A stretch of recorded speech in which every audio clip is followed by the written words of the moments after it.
So magandang araw. So we are now at week 5 for this calculus 2 lessons. So our topic for this week is integrals yielding to inverse trigonometric functions. So what are our objectives? So at the end of this discussion, you will be able to, number 1, rewrite integrals into standard forms that corresponds to inverse trigonometric integrals. And number 2, compute the integrals of basic functions that lead to inverse trigonometric form. So we only have 2 objectives for this session. So I hope after this discussion you will be able to achieve these objectives or learn these skills. So before we proceed with the calculations, let's talk first about the inverse trigonometric function. Ano nga ba yung inverse trigo? Also known as arccos or anti-trigonometric functions. So the inverse trigonometric functions is widely used in engineering navigations, physics, and geometry. So one of its many uses is to find the angle of a triangle from any of the trigonometric functions. So what will happen, or ano ba talaga ang purpose ng trigonometric function? Let's say we have a sine theta is equal to x, and we want to find theta. So if we want to find theta, we will inverse, okay, i-inverse natin itong trigo function na to, which will be the inverse of sine of x. So using inverse trigonometric functions, we will be able to solve for the theta or the unknown angles. So, inverse trigonometric function can be written as the trigonometric function raised to -1, or it can be written as arc sin. Merong arc, hence the name arccos functions. Now, let's have a refresher on the derivative of trigonometric functions. So for the arc sine u, we have 1 over square root of 1 minus u squared. For arc cosine u, naging negative lang yan. For arc secant u, that is 1 over the absolute value of u, square root of u squared minus 1. Nagkaroon lang ng absolute value of u, si arc secant coming from arc sine. Okay? Si arc cosecant naman it is just the negative value of arc secant. For arc tan u, that is 1 over 1 plus u squared du over dx, and the negative equivalent nito is the arc cotangent. Take note here that u should be a function of x. Okay? Again, u should be a function of x. Now, pagdating naman sa integral calculus, meron lang tatlong pattern or tatlong formula na tayong tatandaan for us to yield into an inverse trigo functions. The first formula is if the functions follows this pattern, we have du over square root of a squared minus u squared, then we can get the arc sin or arc sine u over a plus c. Okay, for the other one, if we have a pattern like du over a squared plus u squared, the integral of that will be 1 over a arc tan u over a plus c. And lastly, if we have a pattern that follows du over u square root of u squared minus a squared, and we have to take the integral of that, so it will be equal to 1 over a arc secant absolute value of u over a plus c. Take note here that u is a function of u is a function of x, and a should be greater than 0. Okay? Not equal to 1 kasi magne-negative yung ating square root. So, meron lang tayong tatlong pattern. Remember that integral calculus is all about pattern. Kailangan lang nating masimplify yung ating mga problems or yung ating mga integrands in a way na pa-fall sila sa pattern na ito. So, tatlong pattern lang yung kailangan natin tandaan for inverse. Okay, so let's have these sample problems. We have 7, actually 8 problems to solve for this afternoon. Okay, so let's continue our discussion about integrals yielding to inverse trigonometric functions. So what I have here is the summary of all the formulas that we need, and then the problems that we are going to solve. So we can now start with number 1. So for number 1, we have to find the integral of dx over the square root of 4 minus x squared. Again, kung babalikan natin the concept of calculus, actually, yung buong calculus naman is about pattern. Okay? What we need to do is to simplify this to align in any one of these pattern. So, kung papansin natin, this pattern is very similar to arcsine. So, kailangan lang natin siyang gawing a squared minus u squared. So in this case, we can rewrite this as dx, integral of dx over square root of. So para maging squared itong 4 na to, so we have to take the square root of 4. So this will be, the square root of 4 is 2. Okay? So this will be 2 squared minus yung square root of x squared, that is just x. So this will become x squared.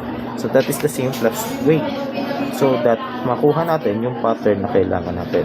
So in this case, we have a equivalent to 2, and then we have we have u equivalent to x, and our du becomes dx. So if we will write this in terms of a and x, this will be du over square root of a squared minus u squared, which is the same formula for the same pattern for the arc sine. So in this case, we can say that the integral of this function is arc sine u over a. So arc sine or inverse sine u over a plus c. So substituting the values of u and a, we have u equivalent to x and a equivalent to 2 plus c. So again, it's about pattern. Pattern lang yung kailangan natin to solve for the inverse. Let me just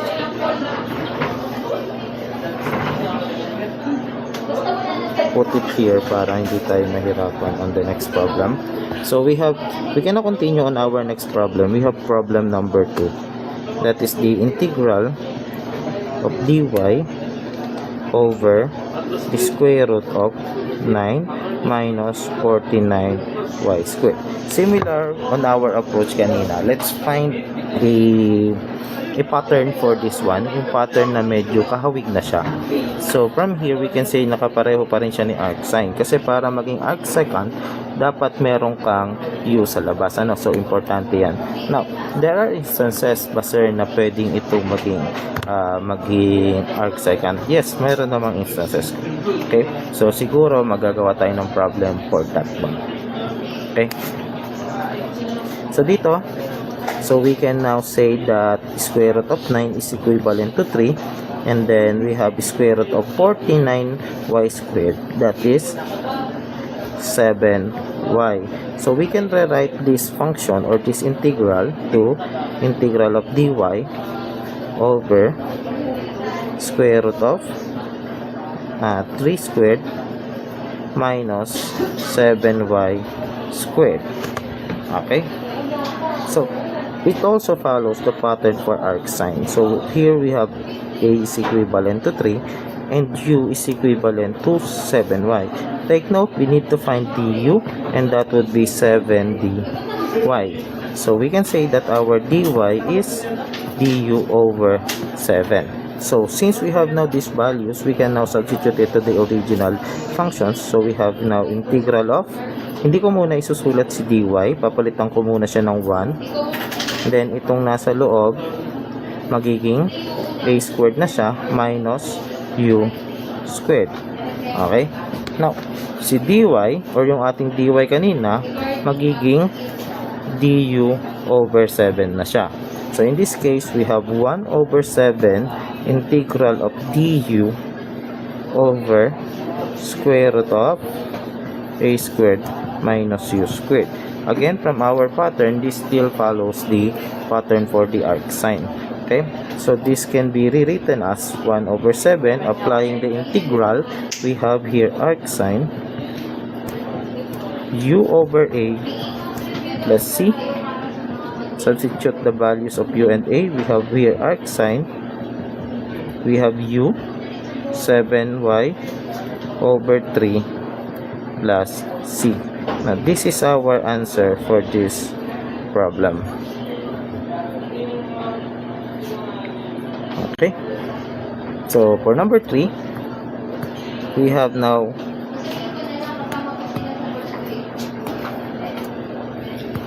the integral of dv over 2 plus 9v squared. So, in this case, kung papansin natin, wala nang radical sign sa denominator. So, isa lang yung pattern natin for that, which is the pattern for arctan. So, kailangan lang natin siyang gawing a squared plus u squared. So, para madali, we can say that square root of 2. Okay? So, wala namang ibang value yan. So, that is square root of 2. And then, we have square root of 9v squared. That is equivalent sa 3v. So, let's just rewrite our functions in terms of this. So, we have dv over, we have square root of 2 squared plus we have 3v squared. So, that is equivalent to 2 plus 9v squared. So, here we have a equivalent to square root of 2 and we have our u equivalent to 3v. Then, du becomes 3 dv and our dv becomes du over 3. Okay? Now, substitute natin pabalik doon sa ating original equation. So, we have now the integral of, again, hindi ko muna isusulat si dv. Palitan ko muna siya ng 1. Then, here, this becomes a squared plus u squared. Our dv becomes du over 3, which is the same as this 1. So arctan ang nakikita nating pattern dito. So we have here 1/3. Then applying the integral, we have now arctan. Let me correct that. So 1/3 integral muna ng du over a squared plus u squared. Okay, then this becomes 1/3. So, this is arctan. Alam natin na arctan ito. Mayroong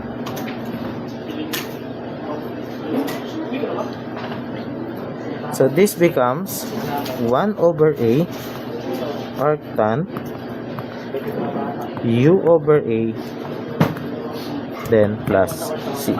Okay, double check. Okay. So, substitute the values of u and a. We have 1 over 3. 1 over square root of 2. Arctan.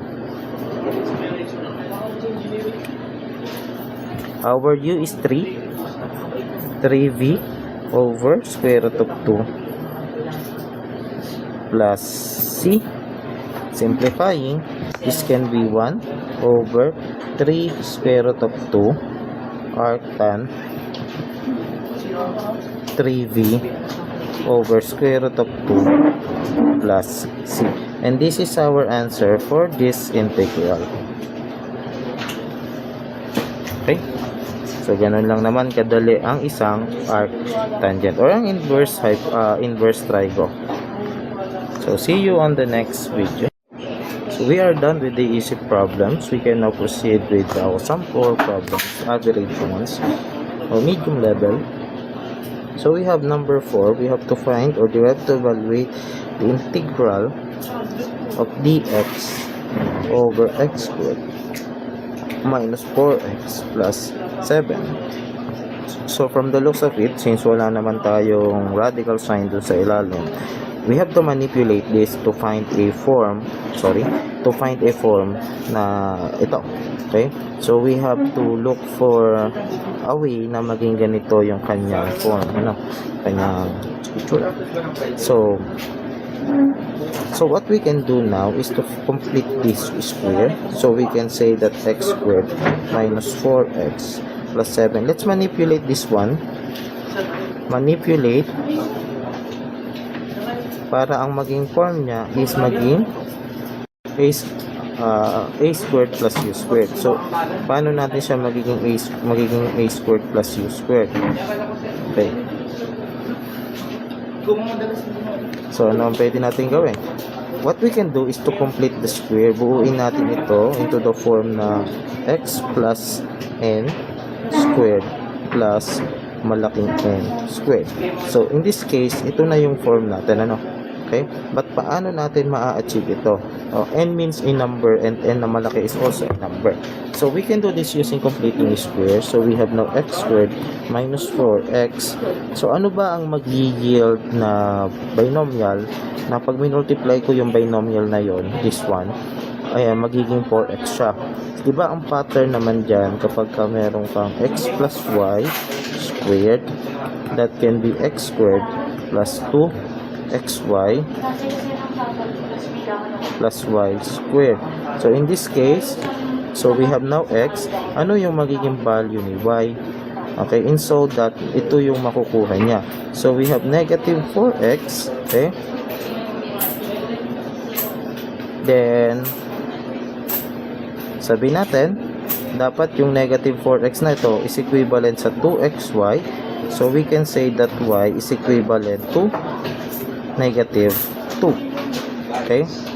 So kung hindi malinaw, what we can do is divide both sides sa 2x. Then we can say na cancel ito. Tanggal ito. We have y is equivalent to negative 2. Okay? So in this case, we can say na yung ating equation will be x minus y.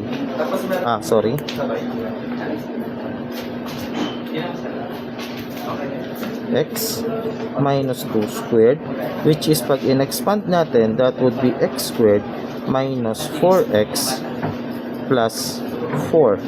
Okay? So hopefully na nagets natin ito, ano. So yan, burahin ko na muna to. Iangat ko to dito. Ayan. Okay. So from here, pwede natin tong i-write as x squared minus 4x. Since 7 ito, gawin natin plus 4 plus 3. Okay? Para itong side na to, this can become x minus 2 squared plus 3. Kaya ang sabi natin, sir, dapat ito ay form na a squared plus u squared. Then we can say that 3 plus x minus 2 squared. Okay? So, gurahin ko lang. Copy ko ito muna.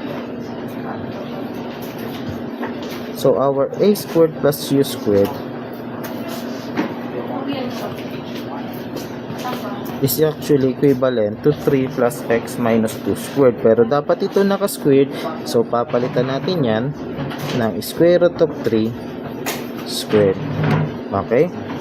So, ulitin natin. Balikan lang ulit kung paano siya nangyari. Okay? Ulitin natin. So, sabi natin, pagdating kay inverse trigo, kailangan lang nating humanap ng pattern para magamit natin yung formula na to, alin man sa tatlo.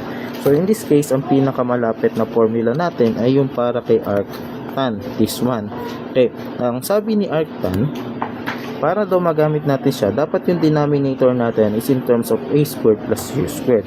But in this case, hindi ganun yung denominator natin. So, we have to manipulate it para ang maging form niya ay a squared plus u squared. Now, to do that, what we can do is, we can form it into the form ng isang number plus square ng isang binomial. X plus or minus n squared. So, in this case, this is now a function of g, or g a function, sorry. So, this is now a function of x and this is a number. So, how do we do that? Kunin natin itong dalawang ito. Sabi natin, x squared minus 4x, diyan manggagaling yung ating completing the square. Kailangan natin itong magawang pwede square of a binomial. Okay? So, paano natin kukunin yung pangatlong term dito? Na ang kailangan, yung middle term natin is minus 4x. So, pwede kayong bumalik sa basic principle ng algebra. Kapag may binomial ka na x plus y squared, that can be rewritten as x squared plus 2xy plus y squared. Therefore, the second term, pag i-equatein lang natin yan, we have negative 4x equal to 2xy. So, divide lang natin sa 2x. Divide both sides sa 2x. Makakancel na ito. So, we have now this. Ito magiging 2. Therefore, we can say that y is equal to negative 2 or our function or our binomial should be x minus 2 squared, which will give us x squared minus 4x plus 4. So this should be plus 4. So kung kinuha ko yung 4 dito, may matitira pa sa kanyang 3 para nang sa ganun maging 7 siya. Okay? So hindi natin binago yung ating original denominator. Minanipulate natin siya in a way na ma-achieve natin yung ganitong pattern. Okay? So we can now rewrite our denominator. So our x squared minus 4x plus 7 can be rewritten as x minus 2 squared plus 3. So para maging a squared plus u squared siya, i-rewrite lang natin. So we have square root of 3 squared plus x minus 2 squared. Now, saan nanggaling si square root of 3? Kasi kailangan natin tong maging a squared. So para maging a squared yung 3 natin, we have to take, para maging a squared siya, kailangan natin ipaloob ito sa square root. Para pag in-squared natin siya, makakancel lang yung square root, babalik lang tayo sa original number. Okay? So, kinahabol lang natin, kumbaga, yung pattern. So, our integral now becomes the integral of dx over square root of 3 squared plus x minus 2 squared. So, in this case, move ko lang doon.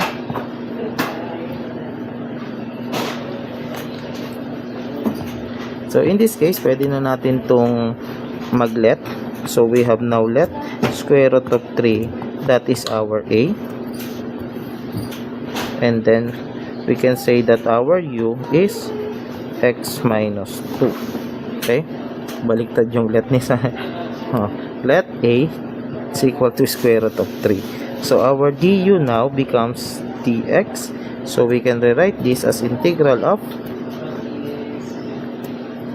du over a squared plus u squared. So, nakuha na ngayon natin itong pattern na ito. Okay? So, let's continue. So, we have now, this is now equivalent to 1 over a arctan u over a plus c, which is just 1 over square root of 3 arctan. Our u is x minus 2 over square root of 3 plus c. So this is now our answer for this problem. Okay, so we have problem number 5. We have to find the integral of dx over x square root of 4x squared minus 25. So kung mapapansin natin, the pattern looks very similar sa arc second. So ang goal natin is yung x over yung x multiplied by square root of 4x squared minus 25 ay maging u, nasaan? Wala. U square root of u squared minus a squared. Okay? So, dito, kung titingnan lang natin, if we can isolate yung dalawang nakaradical, 4x squared minus 25, we can say, we can let u is equal to 2x. Okay? Para yung u squared natin maging 4x squared. Therefore, our u is 2 dx, or dx is du over 2. And our a is 5. Para pagka in-square ko siya, that would be 25. So, we can rewrite our denominator now. So, our x square root of this becomes u squared minus a squared. However, may x pa tayo dito. So, from our initial let u, we can say that u is equivalent, or rather, x is equivalent to u over 2. So, this x can be rewritten as u over 2. Therefore, our original integral can be rewritten as, lagay ko muna dito yung 1 lang muna, hindi muna yung dx. we have u over 2 integral of u squared minus a squared times du over 2. So dito, pwede nating i-cancel or tanggalin na lang si 2. So ang may iwan sa atin is integral ng du over u square root of u squared minus a squared. So perfectly align na siya doon sa arc secant. So we can say that this is 1 over a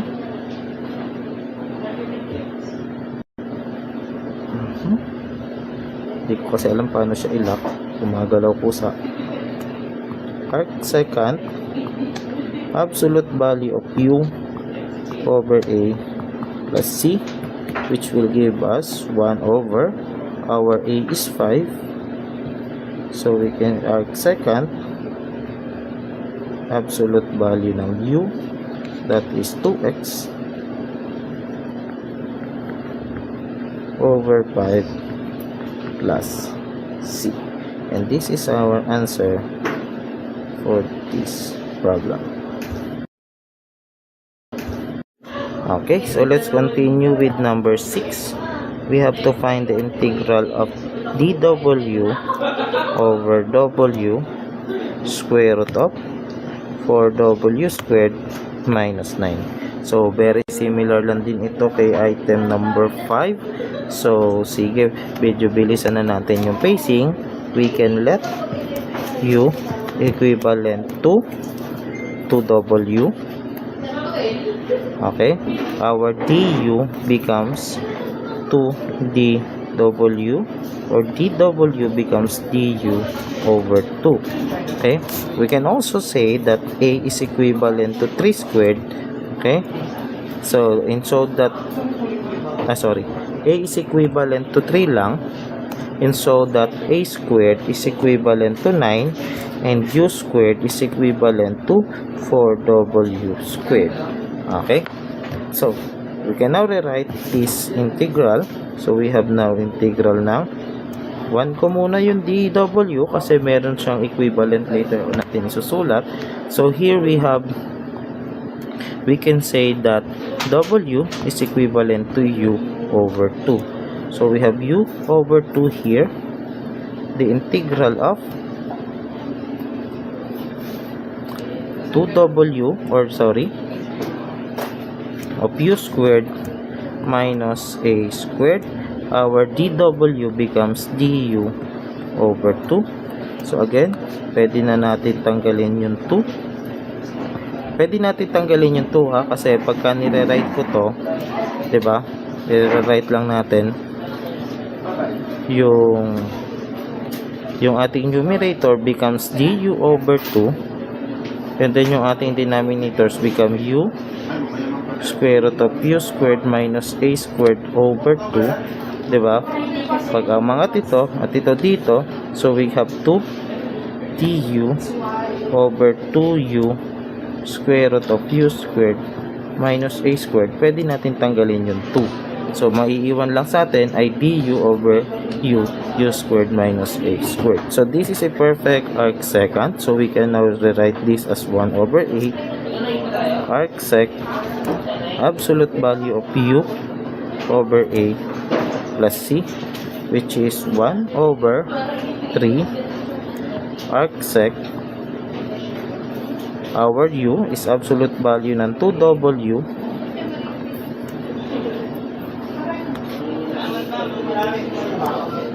over a 3 plus c, and this is our answer for this problem. So let's move sa mas komplikadong problem. We have here problem number 7, the integral of t dt over t raised to 4 plus 64. Okay. So as you can see here, wala namang radical sa ilalim. So ang pinaka magandang gawin natin is to follow the pattern for the arctangent. So we have to manipulate this one. Okay? So what if ang gawin natin dito, we let u is equal to t squared, and so that u squared is equivalent to t over 4. Okay, and then we let a is equivalent to 8, and so that a squared is equivalent to 64. So here we can say that du is equivalent to 2t dt, or dt, or actually t dt is equivalent to du over 2. Okay, and also okay na pala. So we can now rewrite this of original integral into yung t dt natin, that is du over 2. Lalagay ko na, hindi ko na ginawang 1, divided by u squared, that is u squared plus a squared.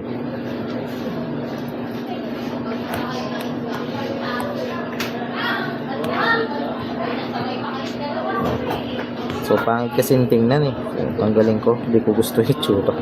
So 1 multiplied by du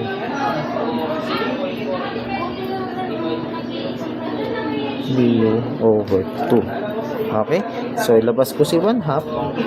We have now the integral of du over u squared plus a squared. Actually, the problem sometimes is masyado tayong nagmamadali. Yung mga simpleng ganito, pagka sobrang nagmamadali sa pagsosolve, namamali tayo. So ito ngayon, we have now the pattern for arctangent. Si 1/2 nandyan pa rin. So we have now arctangent, that is 1 over a, arctangent u over a plus c. So this is 1 over a, arctangent u over a, then plus c.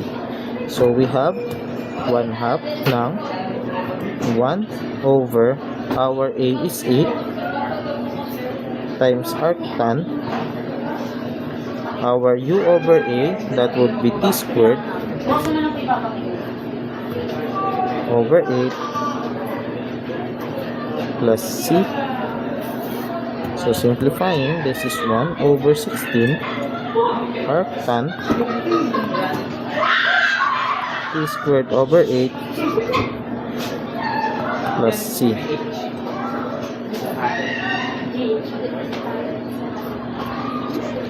Alright, so that's it for problem number 7. So let's continue. We have now problem number 8. So we have to evaluate the integral of x plus 3 all over square root of 4 minus x squared dx. So kung titingnan natin, yung numerator ng problem na ito is very similar to arcsum. However, this is very important that yung ating numerator should be just equal to 1 para magamit natin yung mga formula na ito. So paano natin ito manipulate?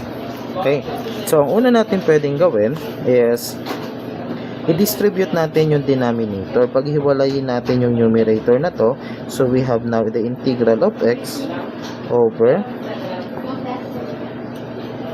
square root ng 4 minus x squared dx, plus we have the integral of 3 divided by the square root of 4 minus x squared dx. Okay, so we have now two sets of integrals na kailangang i-evaluate. Now, unahin natin yung ating unang part. Kung papansinin natin, sir, hindi pa rin siya tugma sa arcus functions. So, hindi natin pwedeng ipilit na mangyari ito, na magamit nyo si arcsine, si arctan, at saka si arcsec, kung hindi naman siya akma or hindi siya nakafollow. So, wag nyo ipepwersa. Pero, alam naman natin yung mga iba pang techniques, kagaya ng let u or ng u substitution or yung pagle-let u natin. So, in this case, i-analyze muna natin yung first term or yung unang integral. So, we can say that let u. So, the question is, ano kaya yung ile-let u natin dito? So, we can let u equivalent to 4 minus x squared. So, that du becomes negative 2x dx. Okay? Or, yung ating numerator na x dx, that can be rewritten as du over negative du over 2. Alright, so we can now rewrite this function. So we have now our x dx, that would be, again, ayoko lang nasa taas yung fraction, so iliwalay ko na lang. We have du over 2, and then this becomes square root of u. Okay, napuntahan naman natin yung pangalawa. So dito, pwede mo actually i-move si 3 at si dx ang ilagay mo dito. Okay, di ba coefficient rule? Okay, so dito pwede na natin gamitin yung ating arc sign, this one. So we can now let a is equal to 2, and so that a squared is equal to 4, and then we can say that u is equal to x, so that u squared is equivalent to x squared, and du is equal to dx. So pwede na natin itong i-write as plus 3 integral ng du over square root of a squared minus u squared. Okay, so nakuha na natin yung pattern for the arc sign. So let's evaluate these two integrals now. So we have now here 1/2, ilabas ko yung 1/2. So power rule na lang tayo dito. We have u raised to negative 1/2 plus 1 over negative 1/2 plus 1, plus we have here 3. So the integral of du over a squared minus u squared, that is arc sine u over a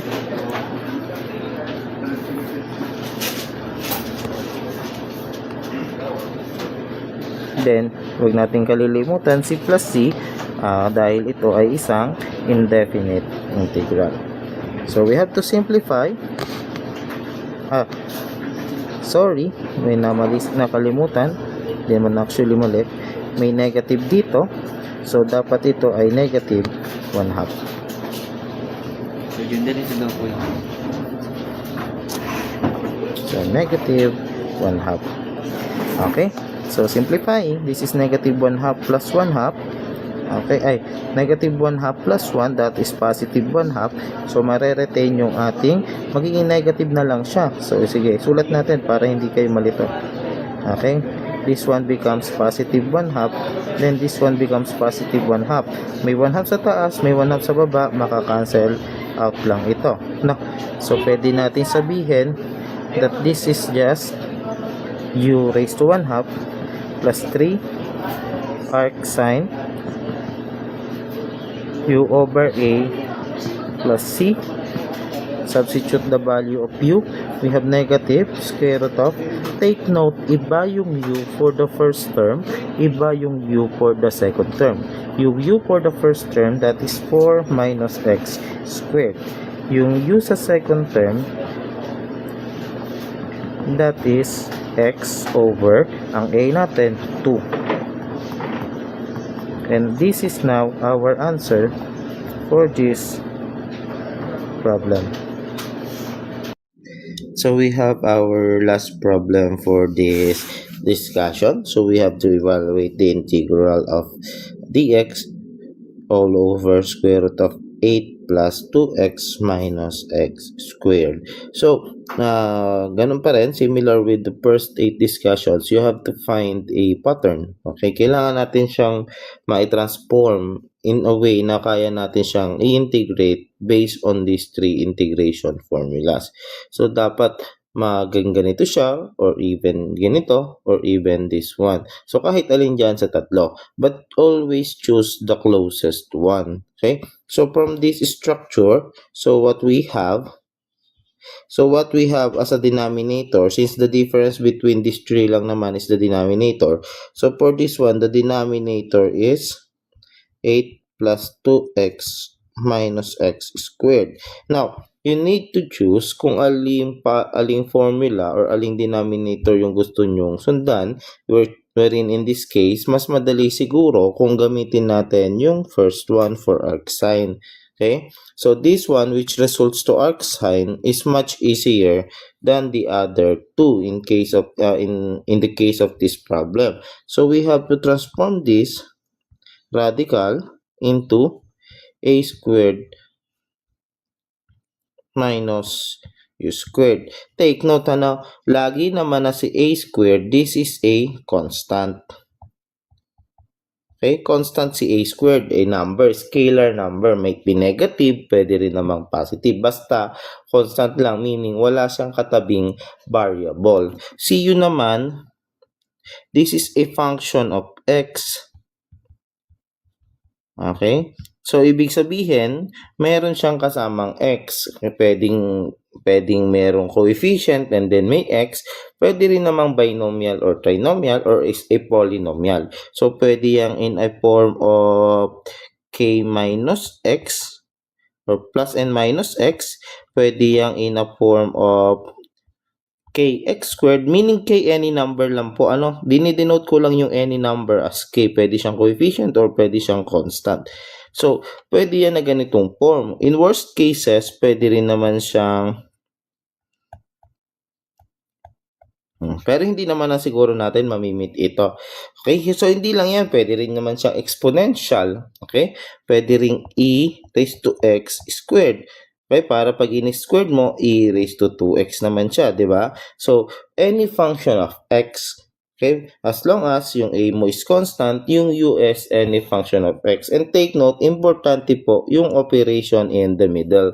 Okay, dapat po yan ay minus or subtraction. Now, let's try to transform this 8 plus 2x minus x squared. So, similar with the other problems that we did. So, kailangan natin tong gawing square. Okay? Completely square. So, kailangan natin i-complete yung square. So, we can use the completing the square process. Ano? Okay? So, what we can do here, since may negative dito, mahirap medyo mahirap or it is very challenging na completing the square with may negative dito. So, one technique na ginagawa ko is inilalabas ko yung negative na yan. Ano? Okay? So, paano mo ilalabas yan? Ifa-factor out natin yung negative. So, yung negative ilalabas ko dito. Then, I'll have negative 8 here. I'll have minus 2x. And then, I'll have positive x squared, which also can be written as x squared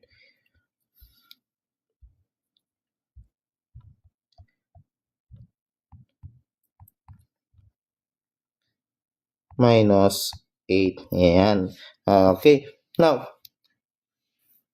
so what we need to do is to find the exact value here, okay, ng ating constant. Nang sa ganun ay maging perfect square na to. So, what we can do is isolate the first and second term minus 2x. Take note yung pattern natin, ano, kapag square of a binomial, we have x squared plus 2xy plus y squared. Yan ay equivalent sa x squared, x plus y squared. Okay? So, what we can do here, get the both second term. Take note na pwede lang po natin gamitin yung technique na to kung 1 yung coefficient ng ating x. So, sir, what if ang nangyari? Ang nakalagay sa akin ay 3x squared minus 6x. So, paano ko to gagawin 1? You just have to divide it by 3. So, magiging x squared minus 2x na siya. O, pati si 8 dapat i-divide mo ng 3. So, minus 8 over 3. So, ito na yung equation mo. Okay? Alright. Sige. So, what we can do here is get the second term, the middle term. We have here negative 2x. Dapat ang form niya ay 2xy. That should be equal, not plus. Okay? Here we can say that y is equal to negative 1 and y squared is equivalent to positive 1. So, therefore, our equation should be negative multiplied by x squared minus 2x plus 1 dahil y squared yan. Okay? So, itong negative 8 ngayon, since kinuha natin yung isa dito, positive, so yung negative 8 dapat maging negative 9. Nang sa ganon, ang result pa rin nito ay negative 8. Hindi natin binago yung ating equation. Okay? So, biniyak lang natin si negative 8 papunta kay positive 1 and negative 9. So, what we have here now is negative x minus So what we have is x, our y is negative 1 squared minus 9. Then redistribute the negative symbol. So we have here positive 9 minus x minus 1 squared. So hindi mo na ipapasok yung negative dito, ano? Okay, so no need for that. Mamamali po kayo kapag i-distribute mo dito. This is a wrong move. So dito lang siya sa multiplication, okay? Common mistakes po yun. Okay? So tingnan natin, nakuha na ba natin yung form? So we have now a constant here, our a, and then we have here a function of x.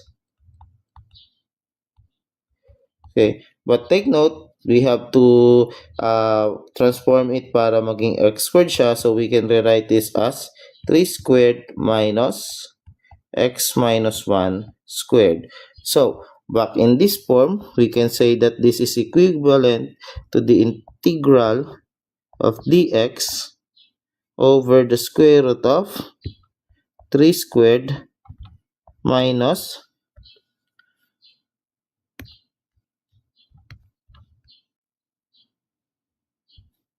di kakasya po minus x minus 1 squared. And from our formula, we can say that this is equivalent to arc sine. Our u is x minus 1 over 3 plus c. And that is our answer for this problem. Okay? So you need to practice on the simplifications nang sa ganun ay hindi ka mahirapan. Okay? Kasi ang trouble lagi with the calculus itself is easy. Kasi formula based naman siya, pattern based basically. Ang trabaho lang natin kay calculus is kapag na-fit na niya yung pattern for an specific formula, i-apply na lang natin siya. But the problem is, paano mo gagawing kapareho ng pattern? So you have to practice the basic algebra, trigonometry, nang sa ganun ay madali natin siyang i-simplify sa isang integrable function. Okay? So that would be all, and magandang araw.